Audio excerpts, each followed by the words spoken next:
जी दोस्तों माशाल्लाह अज डिलीवरी जा रही है हंगामी हालात दे विच ही। ठीक है ते लब्बई कालियां दा तुहानूं पता धरना है गौरमेंट अगों उन्हां नूं तंग करन डई उन्हां नूं करन डे ने। अल्लाह मुल्की हालात बेहतर करे।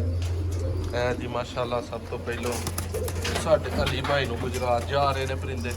ठीक है एक उन्हां नूं गिफ्ट है मादी उन्होंने बड़ी देर की मंगी है। एक उन्होंने जोड़ा जा रहा है। असन भाई दरवाजा बंद करो। दूसरा उत्ते कामट वाला जोड़ा है ये जेलम जाना है माशाल्लाह। ठीक है उस तो बाद अली भाई का काले मूँह वाला जोड़ा है अपना उस्मान भाई का रावलपिंडी। इस तो बाद चपड़े दो बच्चे ने एक 35 वाला जोड़ा है। चैनल सारे भाई सबसक्राइब करन।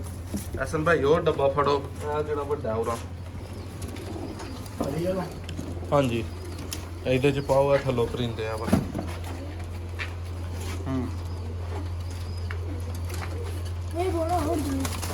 करो करो पैकिंग। बाकी दोस्तों हर तरह के नील डुंबे जोड़े ਤੁਹਾਨੂੰ इंशाल्लाह चैनल ते मिलेंगे।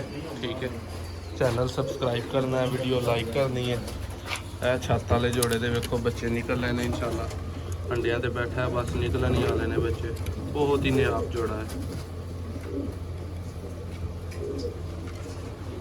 इस तो बाद है छत वाला जोड़ा साढ़े को इन्हें अंडे हले करने ने जंग है बिल्कुल माशाल्लाह। है दोस्तों नील दुबा जोड़ा तुहानूं नजर आएगा काले मूँह वाला।